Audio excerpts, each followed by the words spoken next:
I actually went to Berlin about 2 years ago, and it was a really interesting experience for me to go through because I had a moment of realization. I'm like, how do art collectives kind of work in Berlin? One of the big things that I realized is a lot of the stories that they have in terms of the collectives that they've created, a lot of it actually kind of roots back down to them kind of being able to find physical space together. The magic kind of in that story is a lot of times because of the history of Berlin and being able to actually find spaces to squat in, and being able to actually have the laws kind of support.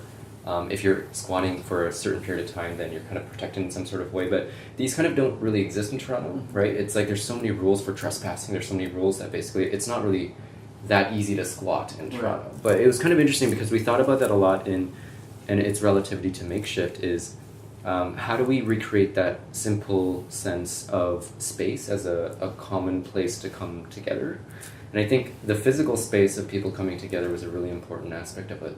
How does architectural design translate when you start working with other disciplines? And what does that entail? Is it a building that you're still doing? As much as I'd love for this to be an architecture firm and start doing, really interesting projects, I think what's more interesting is when there's cohesion between other professions and what that means. A lot of the stuff that I want to explore has to do with systemic change or structural issues within our society, right? And the way that we tackle them can't just be from architecture. It has to be a combination of legislation, of design, of even financial planning or whatever, right? Yeah. All of these things are encompassed together. And to me, Makeshift was that first experiment in trying to see what happens when we bring all of these different people together, right? This whole premise was found upon us being rebellious students.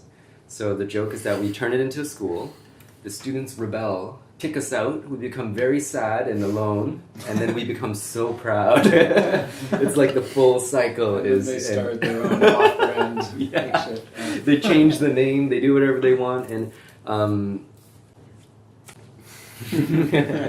Yeah, I mean, I think it's interesting, everybody's response, you say everybody has a different idea of what Makeshift is.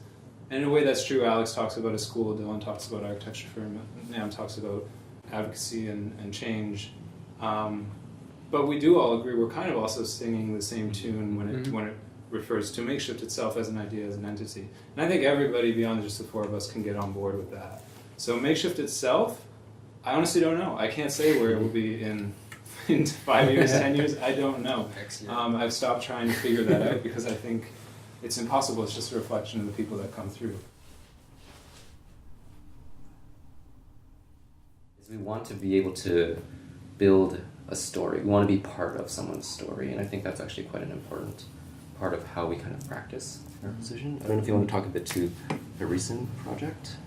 Let's cut for sure. a couple of seconds. I want to make sure that Water. all of our Water important. Water. We've got 5 minutes left on this camera, so let's cut for a bit longer. Should also, SD card. Sure. Actually switched out.